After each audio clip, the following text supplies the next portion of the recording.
Okay, so we're in the middle of V'nachal of Tafshin Chafhei. We are holding chapter 7. We're in the middle of chapters 6 and 7 kind of go together. So we're saying, like we started talking now about the idea of tzimtzum, that the whole purpose of the tzimtzum is for the revelation that comes afterwards. So even though tzimtzum, we know tzimtzum means a constriction and a concealment, and as we talked about in previous classes, that the idea that a world could exist is made possible by tzimtzum. Prior to a tzimtzum, there isn't a possibility for there to be a world, because there's the infinite light of God, and even in that infinite light, there's the possibility for the finite, meaning that there's the finite light. The Eir HaGvul exists as well, but it's completely mixed with the Eir HaBli. So the infinite and the finite mixed together, and there's no room, there's no space for there to be a creation, for there to be a finite creation, or any other anything that has its own independent otherness and feeling for itself. So the idea of a world is made possible through tzimtzum, which is the concealment of the divine light. So what happens? You have the concealment of the infinite light that's concealed, and then you have the finite light. The finite light, we talked about the impact that the tzimtzum has on the finite light, that it is separated from the infinite light, that it is then takes on a form, right? It becomes knowable, and that when it's knowable, the light itself changes, because what we perceive, what we relate to, is a lower form of that light. So even the finite light is, in a sense, simple, not definable, right? But when it takes on a certain form and a shape, and specifically when it comes back into the world, when it comes into that empty space to create a world, now we know it through the scope of the lens of creation. So we don't know it as it is purely and essentially. We know it through that facade, or through that definition of it, right? So what's the difference, though, practically between before and after? So we said like this in chapter 6. We said So the idea of tzimtzum is that there should be a divine light, a revelation of divine light in that space. Before the tzimtzum, it isn't impossible for there to be a world. And after the tzimtzum, now what's possible? That it's possible for there to be divine light in the world. So we see what's changed, right? That before it wasn't even possible to be a world, right? The divine light and the world are incompatible. And now after tzimtzum, what happens? Now we can have a world, and then reproject that light into that space, right? What's the difference between? What's the idea that we say that the tzimtzum is b'shvil agilui? So we said like this: what's the difference between seeing divine light and not seeing divine light? So we said that the idea is chidush and pshitus. Before the tzimtzum, reality was infinite divine light. That was reality. The idea of the notion of a world was a chidush. That was a novelty. That was something that was unnatural. Right? What happens post tzimtzum? From the vantage point of creation, the world is a reality. Creation is the reality. And the infinite light is theoretical, is a concept, right? So he says, he gives an example over here of prophecy, right? That you have prophecy,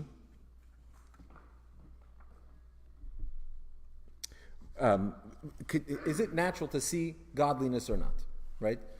Or, I'm sorry, is godliness a true natural reality to us or not? So it depends. If you understand it, you understand something. I can understand a godly theory, but what's reality to me is the table that I can see and that I can feel, right? But even now, you have people like that understand deeply, but even when they understand deeply, what they understand, what the way it is in their mind, as real as it would be, is not the same as what they can see and feel and touch. But then you have prophets. Prophecy, a prophet sees godliness. But even when a prophet sees godliness, what is he? It's also not natural. In other words, both for the non-prophet that says the prophet is the exception to the rule, but also for the prophet himself. The prophet himself knows that when he's experiencing prophecy, he's seeing godliness. As real as that experience is, it's not a natural experience. Right, which is why he sees it in a certain way, in a certain circumstance, even the prophet knows that it's not. Even the prophet recognizes that it's a chiddush, it's something that's unnatural for himself. And so what happens now? Nowadays, in a world that's post-tzimtzum, reality is the physical world, creation, and godliness is sort of theoretical. It's not the same deep, appreciated, perceived reality or experienced reality. When Mashiach comes, we say it's going to be the opposite. When Mashiach comes, the reality is going to be godliness, and the world is going to be the chiddush. kind of like it was before the Tzimtzum. How do we see this? It says that about Mashiach, that when Mashiach comes, everybody's going to prophesize. Everybody. Even the children, right? We quoted the end of chapter 6. We said, Eshbei chesruchi al kol basar v'nibu b'neichem v'b'nei seichem. Yep. So what does that mean? That since everybody will experience prophecy, it means that'll be the natural state of the human being, is to see godliness. So now we have, or at least in temple times, in the era of prophecy, we had prophets, but that was an unnatural experience. Even for the prophet itself, it wasn't the natural thing, it was a supernatural thing. Which means that the ultimate reality, even in the world of the prophets, was the physical world, not godliness. But when Mashiach comes, we're going to flip the script, and the reality is going to be godliness. Now he says, let's continue chapter 7. Same is true with regard to seeing the experience of seeing godliness that was in the time of the Beis Hamikdash. The fact that in the time of the Beis Hamikdash, everybody saw godliness. In other words, in chapter 6 we said, how do we know that even when the prophet sees prophecy, he sees godliness, it's still the novelty, it's still the exception, it's not the rule. It's not his ultimate reality, because not everybody can be a prophet. And even the prophet, most of his life is not spent in that form of prophecy, and whatever prophecy experience he has is sort of an outer body, so to speak, experience. But in the times of the Beis Hamikdash, everybody went up during the 3 pilgrimage holidays, and what they do, they went to be seen and to see. What were they seeing? They were seeing godliness. So in a sense, everybody was experiencing godliness, not just the prophets. Right? And yet then was also not the ultimate experience of godliness being the ultimate reality. Why? Because how is it possible that everybody experienced prophecy or form of prophecy in the Beis Hamikdash? Is because in the Beis Hamikdash you had a revelation of the light that precedes the Tzimtzum. Yeah,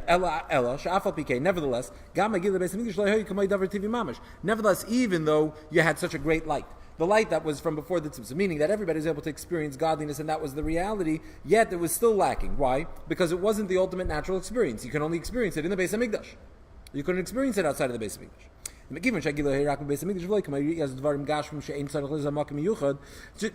To see a table and to know that a table exists, you can go anywhere at any time of the day and night, any time of the year. You go, you see a table, you know it exists. To see godliness, you had to be in the Beis Hamikdash at a special time. You couldn't see it everywhere, right? So in other words, even though when you went to the Beis Hamikdash, you experienced a revelation of this infinite light that precedes Tzimtzum, meaning the ultimate reality, the godly reality, nevertheless, it was still tied to a certain experience and certain parameters. So it still wasn't the ultimate natural, intuitive sort of experience for the person. How do you move on? The Zesh Beis Hamikdash because how you mitzad is a siba. Mitzad gil der nitzev sheher Beis Hamikdash. Mashen gil lasla vitir yes because kamay davar tivi mamish. Because kos verol kol basar gamer that the hatchonis shall any basar you ba even kazesh yirolikus. What's the difference? That in the Beis Hamikdash, why did people? So why? He's saying like this. In the Beis Hamikdash, that's where you were able to experience divine revelation, but it wasn't the ultimate natural experience, even though you were seeing godliness. Why? Because the fact is, you couldn't experience that elsewhere. Meaning, so why did a person see godliness in the Beis Hamikdash? Was it because the person was able to see godliness? Because it was revealed there. And when it was revealed there, so the person was able to see it. But not that the person himself, from his own experience, could experience it. It was something that the Beis Hamikdash, there was such a great light that was shining that the person, that it was revealed even to the human eye. But the human eye itself is not naturally conditioned to see godliness, even while it was seeing godliness. What's the proof? Because when he stepped outside of the Beis Hamikdash, he didn't see it anymore. Even though godliness is everywhere, if the infinite divine light is everywhere, it's everywhere in the world. So if you could see it in the Beis Hamikdash, why can't you see it outside of the Beis Hamikdash? It's natural to see godliness in the Beis Hamikdash. It's you not could natural to see godliness outside the Beis Hamikdash. But then it's not the person. Right, but why? In the Beis Hamikdash, you could see a table, and outside the Beis Hamikdash, you could see a table. Right? There's something special about the Beis Hamikdash. But obviously, True. It's natural for the person to see it in the Beis Hamikdash because the Beis Hamikdash, that's the special quality of the Beis Hamikdash, is to... Right. So why was a person able to see godliness in the Beis Hamikdash? Because of the Beis Hamikdash. Because of the revelation in the Beis Hamikdash. Not because of the person. What will change when Mashiach comes? When Mashiach comes, the Pasuk says, the Nigla Kved Hashem, the glory of Hashem will be revealed, Viro Kol Basar Yachtav, and all flesh will see. Right? So in the footnote, right? So in footnote, the Rebbe says, what's being added here? The pasuk starts with "V'nigla kved Hashem." God's glory will be revealed So if so, why you add, if God's glory will be revealed, obviously everybody's going to see it. Why does the pasuk continue? The verse adds, and all flesh will see. What's being added? If God will be revealed everywhere, then of course you'll see, right? So what's added by all flesh will see? So the Rebbe says because it's explaining the nature of what will happen when Mashiach comes. V'nigla k'vayid Hashem, we've had that already. That experience happened in the Beis Hamikdash. Granted, it wasn't everywhere. So the time of the Beis Hamikdash, in temple times, that glory of God was revealed only in the Beis Hamikdash. Okay, not elsewhere. When Mashiach comes, it will be everywhere, even outside the Beis Hamikdash. But fundamentally, what would have changed? Nothing. Just more revelation, right? But nothing would have changed in the world. When the pasuk continues and says "V'ro kol basar yachtav," that the flesh will see, the pasuk is telling us the nature of reality when Mashiach comes, which will be fundamentally different. Which is that when Mashiach comes, it's not just that because the glory of God will be revealed, therefore you'll see it. You'll see it because "V'ro kol basar yachtav," the flesh will be able to see, just as now we're conditioned to see physical reality. When Mashiach comes, the natural state of the flesh, of the human being, and of reality will be to see godliness. Okay, so we see here the chiddush, or the novelty of when Mashiach comes, that before Mashiach, we have the natural the reality is to see the physical world, not the divine, not the godly. So I have a problem. Yeah. The problem is this. Hashem is everywhere, within and without faith. So it's only a question of revelation, where the revelation occurs. I also have a problem about this idea of natural and unnatural. I don't think that Hashem things are natural. There's a unity. So those are my issues. Correct. Well, you're right. That's exactly the point. We're not talking about from his perspective. We're talking about it from creation's perspective. And you're right. Ultimately, we're going to have to find a solution that bears that unity of God, that reflects that unity of God. Exactly right. That's exactly the point we're working towards. Right? In other words, if we're going to find a bunch of different scattered answers, to even from our perspective, since we're created by one God, so that unity has to be reflected within his creation as well. And when Mashiach comes, that'll ultimately be the reality. But we're working. Let's keep going here. Let's keep going towards that. Okay. So we see what's the difference between before Mashiach and after Mashiach. Before Mashiach, the natural state of creation is to see physical reality, and godliness is something in addition to that. It's not the natural state. We can't see it. Even the people that experience it in a certain way, meaning that naturally they relate to the physical world fundamentally differently. It's more native to them. When Mashiach comes, the natural state of the physical being will be to see godliness. Right? V'ro kol basar yachtav, that all flesh will see God. So now we have a question. Chapter 8. Tzarech lahavin, we have to understand infinite divine revelation and the existence of finite worlds seem to be opposites. Before God creates anything, we said before the Tzimtzum, there was only divine, infinite light and finite light, whatever, it was all mixed together, and there was no space for creation. Creation wasn't a possibility. It was maybe a theory, because God could do anything. But it was incompatible with the state of existence, which is that there's the infinite light of God. What makes creation possible? Tzimtzum, concealment. Meaning, it's the concealment that brings about creation. And now we're saying that ultimately when Mashiach comes, what's going to happen?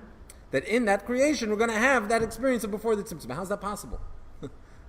If it wasn't possible before, how's it possible after? They're incompatible ideas. Isn't that the point of the Tzimtzum? Is that it contracts? Okay, so we're working towards that. We're going to get to that answer. But already in the question, so we have to understand, we're working towards something unique in this Maimer. The Rebbe is giving us a new interpretation, a new understanding of Yeridat Tzarech Aliyah. Because we started the explanation by talking about the purpose of the descent is for the ascent that follows, the subsequent ascent. So generally, how do you understand this idea of Yeridat Tzarech Aliyah? How do you understand it? Yerida means that we gave the analogy of the water, right? The stream of water that you stop, and then the force of the water starts to build, and then it rushes forth at greater force. Why? Because of the blockage. Because you stopped it, that's how that happens. The same is true, we said that Yerida, Tzarech Aliyah, but person experiences challenges and difficulty, and it's the challenging time that he experiences that awakens within him deeper strength that he didn't know yet, or he never had to access. But it's because of the challenges that he awakens that. So what's the meaning of... So challenges are like a descent. It's a step down. But what's the purpose of the challenge? To reveal something deeper within, right? That's the conventional way of understanding Yeridat Tzarech Aliyah, right? Here in the Maimer, the Rebbe is saying something else. That Yeridat Tzarech Aliyah is not that through, because we've put in the broader context of the Maimon, we talked about the difference between Melech and Rav. Well, let's not revisit that now. Maybe we'll revisit it soon. We'll come back around. But the point is that Yeridat Tzarech Aliyah is not just that through the challenge, through the hardship, you can reveal something higher. If that were the case, we wouldn't have a question. Or sometimes the question's asked, but it's answered obviously. Meaning, what's the point of Tzimtzum? And the same idea, the Rebbe is giving us a deeper understanding of the idea of the kavanah, of the intent of the tzimtzum is the revelation, the subsequent revelation. What does that mean? What does it mean that the purpose of the tzimtzum is for there to be a revelation afterwards? It means simply like this. Before there's creation, before reality, it's not possible for there to be a world. Meaning that it's not possible for there to be a space where godly light could be revealed. Because that space itself can't exist. What happens? Hashem there's a tzimtzum. That constriction allows for there to be a space. And what happens in that space? We shine in a light. Right? So the whole point of the tzimtzum is that there should be a world that has a Gilei Elokus, a revelation of godliness. Here we're saying more than that. We're not saying that the point is that there should be a world, that there should be you should allow for a world to exist and then have a divine revelation in it. What we're saying is that the condition of the world will express what was there before. That's why the question here is a much deeper question. How do you do that? If before the tzimtzum wasn't possible for there to be a world, so fine, you say there wasn't possible to be a world, and what's the point of the concealment so that we can make a world and shine a light into it? Okay, that there should be a divine revelation in it. But what we're saying here is that the world should experience that reality as it was before there was a world.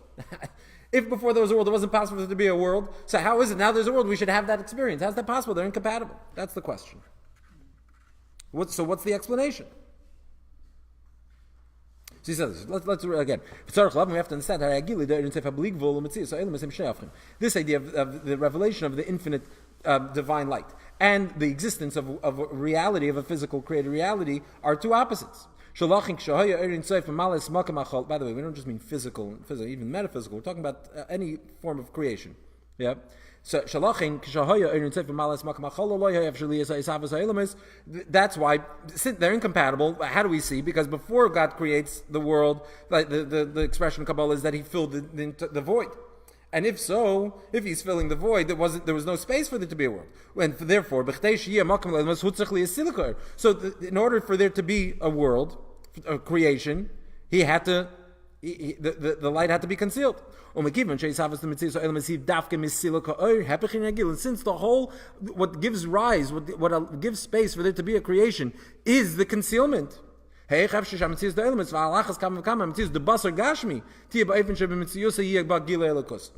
that's the case, how is it possible that within that space we should have that revelation of divine light? And specifically in the lowest form of that creation, which is the physical form. Since the whole purpose of the tzimtzum, of this contraction, of this concealment, is for the revelation, meaning that divine revelation should be experienced within creation, not another form of divine revelation, but that revelation should be present and manifest in creation.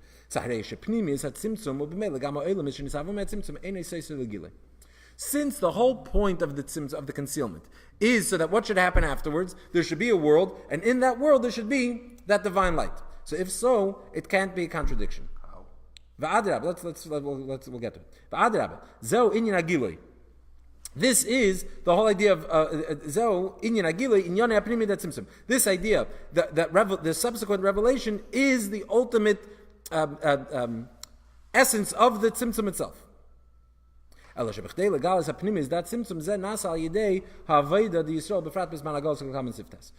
just that in order for this to happen, to experience this, to be manifest, that has to come through the avodah of the Yidden in time of exile.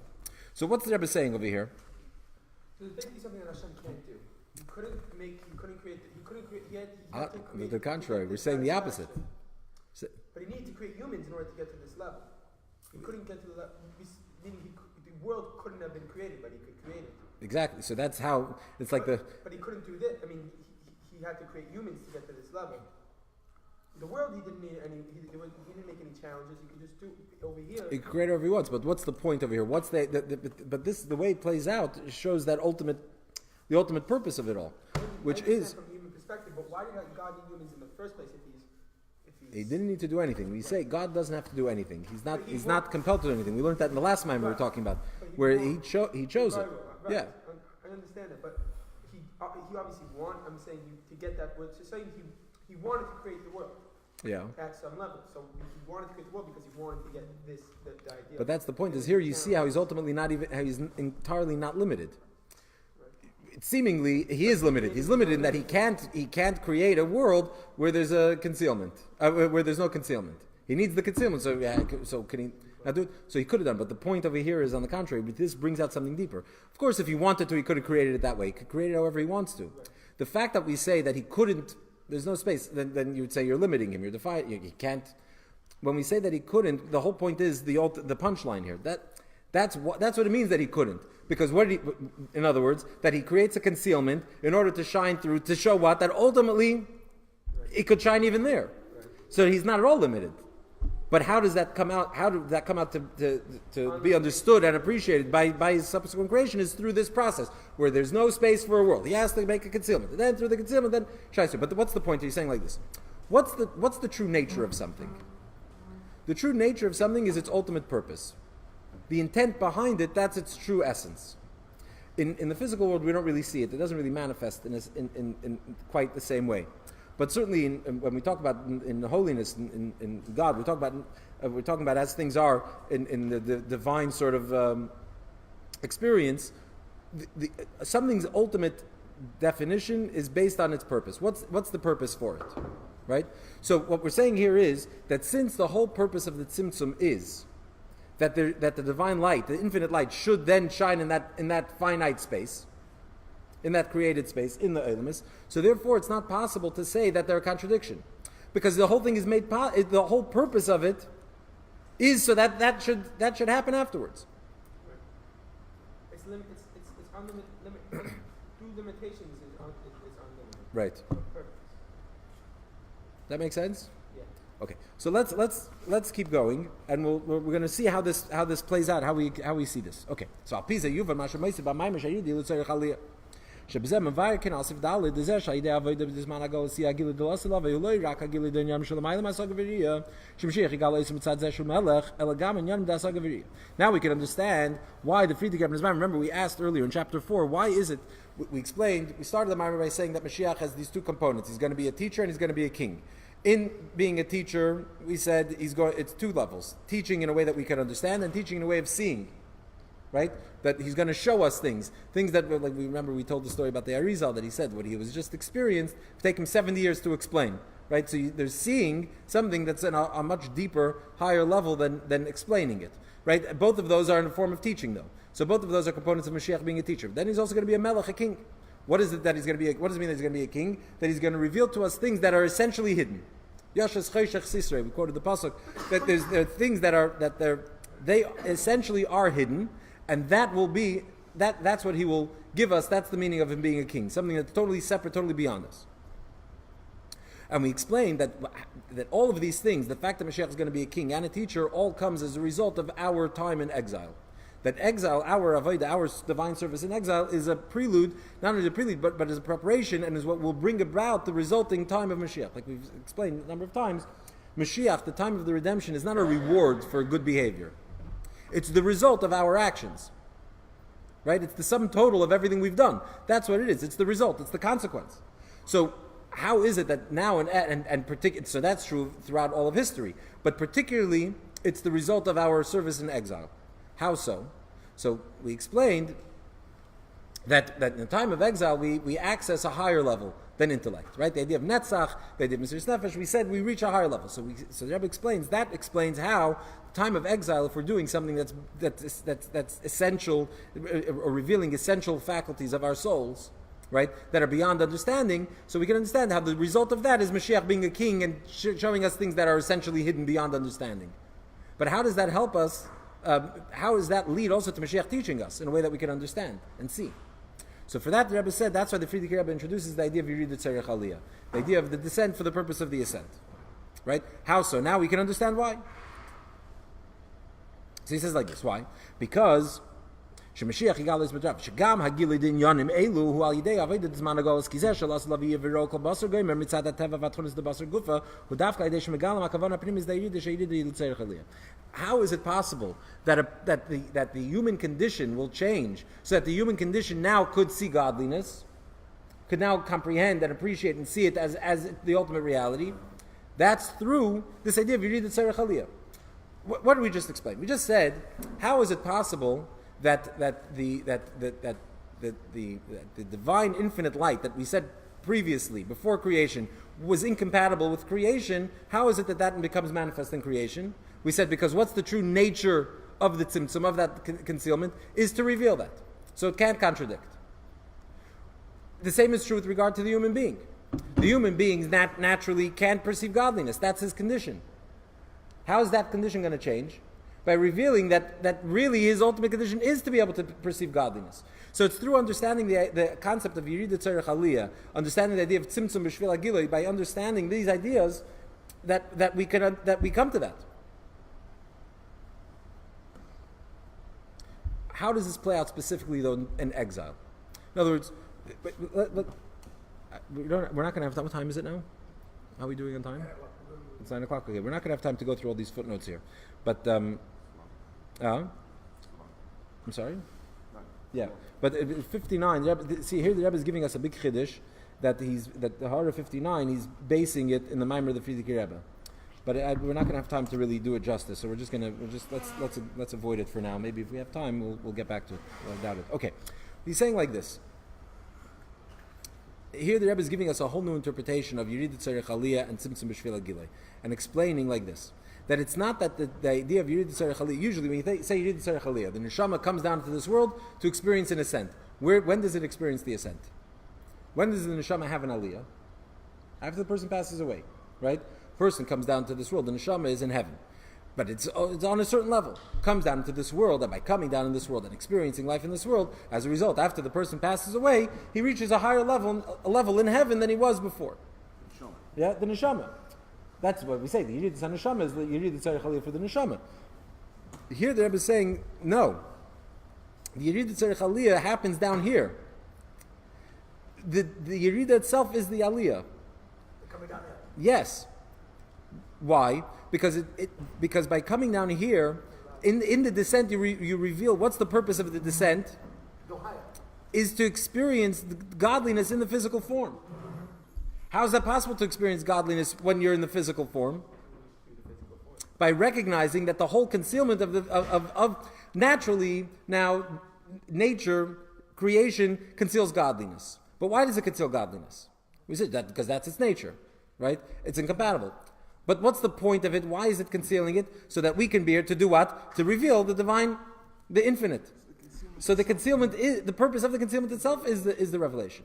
How does that play out in our world? So when Neshama comes down to this world, and we're saying the whole point of the descent is to reveal its true nature. That the descent itself is where you will find the ascent. That the purpose of the descent itself is that ascent. How do we find that play out in this world, in our experience? So let's look at chapter 9. So v'hinei inyan zeh shatzimtzum b'shvil gilim is gala be'ikar idea avodah d'zman hagos. This idea, in other words, we're saying that the whole point of the concealment is the revelation. We're saying the whole point of the descent is for the ascent. So why is it that at the time of the Beis Hamikdash that wasn't enough? What is added now in exile? Because again, we're saying, remember we asked the question in the beginning. We asked, seemingly, we can understand why exile is a time that's a proper preparation for experiencing Mashiach as king. Why? The time of the Beis Hamikdash was revelation and understanding of godliness, right? But in exile, in the concealment, now we have to reveal something, we have to dig deeper and find essential faculties that are beyond intellect, right? So we see how that brings about that idea of Mashiach, which will be sharing with us things that are beyond revelation. Okay. But if Mashiach is going to teach us Torah, teach us godliness, and allow us to understand godliness, when did we understand godliness better? Now or in the times of the Beis Hamikdash? Times of the Beis Hamikdash. So what would be a better preparation for Mashiach as the ultimate teacher? Beis Hamikdash times. And yet we're saying, no, even that we're going to experience as a result of exile. How so? Yeah? So it says like this. This idea that the Tzimtzum B'Shvil Gilim is Gala Be'ikar idea. So he says, the Rebbe is saying that why is it? Because what's the ultimate purpose of Mashiach being a teacher and explaining to us this note 60, which again is probably we're not going to have time to get into, but the ultimate experience even of understanding is that we understand that the concealment itself was for the revelation, is the form of the revelation. So therefore, he says like this, that this is borne out mainly in the time of exile. Why? The whole purpose of exile is for the subsequent aliyah that comes after, is the ascent. Similar to the idea of the first concealment by creation. That was for the subsequent revelation.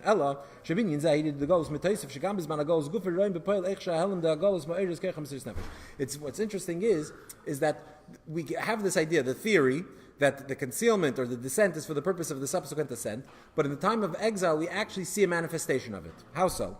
We see this in action. He says like this. Because in the time of Golus, we see that's when we awaken the faculty of Mesiras Nefesh, the ability of a person to have self-sacrifice. Like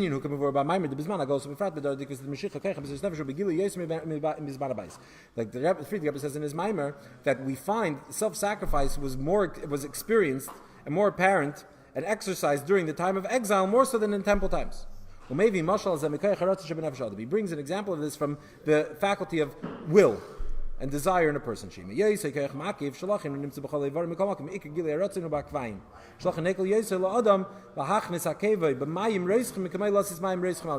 this.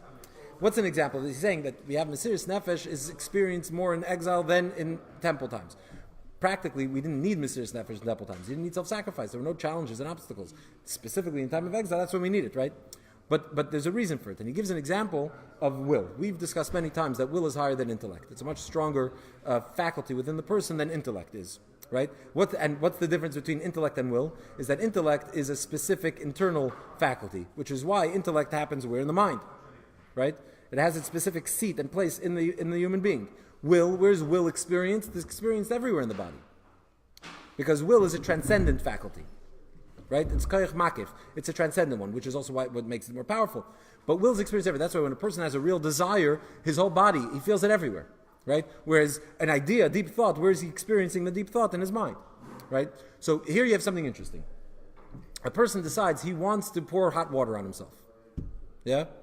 That's his desire. He wants to pour hot water on himself. Right? Where does he experience that more? Where is it easier for him to pour the hot water? On his foot than on his head. Now, one second. Seemingly, if it's a transcendent, then it should be equal everywhere. If you desire all in your body equally, then seemingly, if I want to pour boiling water on my whole body, I should not resist it. My entire body should either resist it or not resist it in the same way. And yet, there's less resistance in the foot than there is in the head. Right? It's less painful in the foot than it is in the head. Why is that? So in other words, that in the lowest place, you reveal that in a sense, so even though it's transcendent, it's a transcendent faculty which is experienced everywhere equal, but somehow the mind, the head, its complexity and its depth, in a sense, interferes with the will. It in a sense, kind of obstructs the will. It doesn't. That's why it's more sensitive. It's more sensitive, and therefore it becomes more sensitive even to the will, and in a sense even more resistant to the will. Whereas the foot, which is a less sensitive, less complex body part, it accepts that that's what the will wants. Yeah. The same is true with regard to the body that is the Jewish people.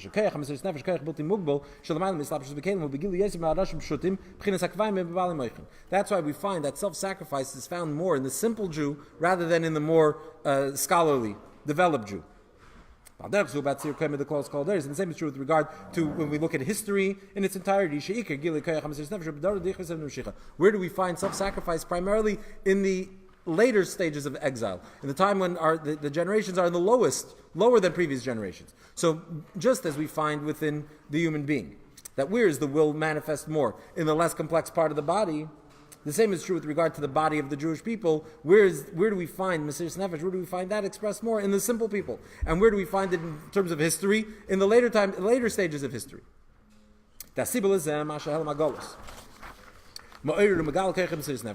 the reason for this? In other words, he's saying, why is it that you find that in time of exile we bring Mesiris Nefesh? He says, why? Because that's how it is. Why is it that, what's the question is, why is it that way? Why is it that you can put the foot into hot water more than the head? If you want to put them both equally into the hot water, why is it easier to put your foot in? Why is it? So you tell me that's how it is. Yeah, but why? So he says, because what's the ultimate source of the concealment of exile is the first concealment. The whole point of it is the revelation. So through self-sacrifice in the time of exile,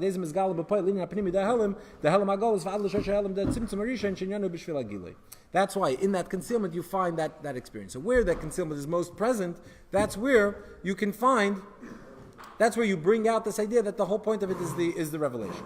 That's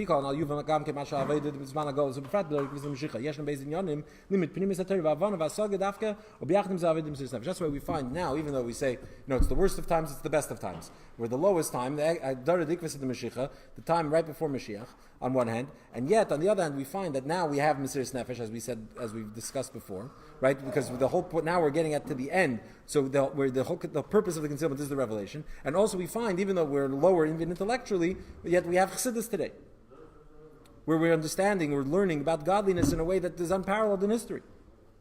Why is that? Because when the revelation of Mashiach and the Torah that will be revealed in that time, will have both what we'll be able to understand, and also the essence of Torah, which is higher than revelation, even higher than seeing. Since